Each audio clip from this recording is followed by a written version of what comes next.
Assalamualaikum warahmatullahi wabarakatuh. Perkenalkan, nama saya Nelis Ira Familia. Saya Anifa Dea Inesya. Saya Dea Kurniatami. Saya Diana Riswari. Saya Chelsea Frejik Stepani. Saya Adiat Dian Alfiansyah. Saya Adi Syahri. Saya Gata Prasetya Yasin.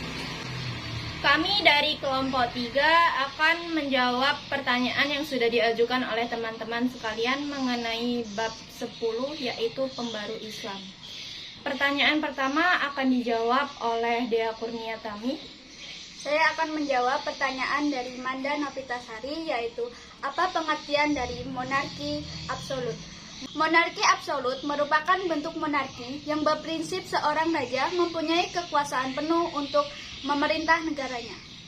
Baiklah, saya akan menambah jawaban dari Dea Kurniatami.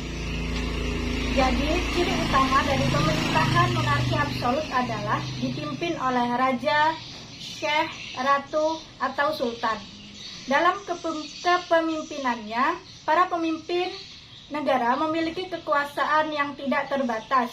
Seluruh perkataan serta pemerintahannya harus selalu dituruti dan dijalankan oleh seluruh rakyatnya. Baiklah, pertanyaan selanjutnya akan dijawab oleh Aris Dian Alfiansyah. Saya akan menjawab pertanyaan dari Nabila Ike Anggraini. Yang benar Rifaah Baidawi atau Rifaah Baldawi dan Nani Kemal atau Nani Kemal. Dari buku yang saya baca, yang benar adalah Nani Kemal dan Rifaah Baidawi. Baiklah, di sini saya sendiri akan menjawab pertanyaan dari Umi Suranti, yaitu banyak ulama yang bergantung pada para penguasa. Itu terjadi karena kebaikan manusia di suatu negeri bergantung pada kesalehan para ulama dan para umaranya atau penguasanya. Kerusakan mereka juga bergantung pada kerusakan para ulama dan keculasan umaranya. Pernyataan ini didasari oleh sabda Rasulullah SAW, yaitu 2 golongan manusia, jika mereka baik, akan baik seluruh manusia.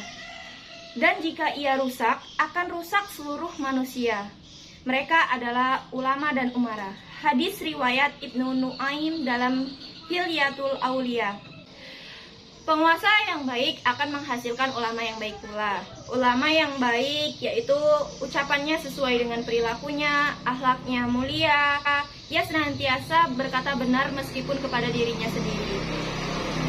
Ia tidak canggung memberi nasihat dan peringatan, termasuk kepada para rekan-rekan pejabat sekalipun. Ia selamatkan para umara dari bahaya kefasikan dan mengarahkannya pada kebaikan. Sedangkan para pemimpin yang buruk akan menghasilkan ulama yang buruk.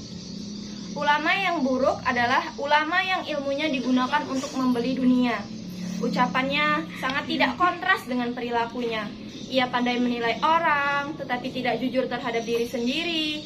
Ia dekati penguasa demi harta dan penghargaan. Ia biarkan penguasa itu tetap pada kezalimannya. Ia akan berfatwa kemana angin bertiup untuk mengikuti apa yang telah diperintahkan oleh para umarah yang buruk tersebut. Dan selanjutnya akan dijawab oleh Nelis Ira Familia. Baiklah, saya akan menjawab pertanyaan dari Selvia, yaitu apa hikmah dari mempelajari materi mengenai pembaruan Islam. Hikmah yang dapat diambil yaitu yang pertama, kita harus menjaga nilai-nilai ketauhidan dan akidah Islamiyah. Hal inilah yang dapat kita ambil sebagai pelajaran bahwa nilai-nilai tauhid dan akidah Islamiyah adalah penggerak suatu peradaban.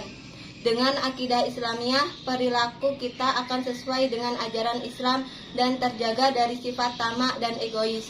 Yang kedua yaitu menjaga persatuan dan kesatuan. Persatuan dan kesatuan adalah komponen yang penting bagi suatu peradaban. Jangan sampai terjadi konflik horizontal antara umat muslim sendiri yang akan merugikan umat Islam sendiri. Selanjutnya akan dibacakan oleh Anifa. Baiklah, saya akan melanjutkan jawaban dari Nelis. Yang ketiga yaitu meningkatkan penguasaan ilmu teknologi, Peradaban Islam abad modern mengalami kemunduran karena ketidakantusiasian umat Islam dalam teknologi dan informasi. Yang keempat yaitu menjaga kemurnian ajaran Islam. Kemurnian ajaran Islam adalah ajaran Islam yang tidak tercampur dengan budaya manusia dan pengaruh dari luar. Yang kelima yaitu meningkatkan kesadaran akan ilmu pengetahuan. Jawaban selanjutnya akan dilanjutkan oleh Agil. Baiklah, hikmah yang kelima, pentingnya menjaga kemurnian ajaran agama dari pemahaman lain. Yang keenam, pentingnya pendidikan secara universal bagi laki-laki atau perempuan. Selanjutnya akan dibacakan oleh Anggata. Baiklah, hikmah yang ketujuh, menyadari akan pentingnya mengikuti perkembangan zaman, terutama sains dan teknologi. Yang kedelapan, menyadari pentingnya mempelajari ajaran agama. Kami mengucapkan terima kasih banyak dan kami meminta maaf apabila ada kesalahan kata dan perilaku kami yang kurang berkenan. Kami akhiri. Wassalamualaikum warahmatullahi wabarakatuh. Sekian, terima kasih.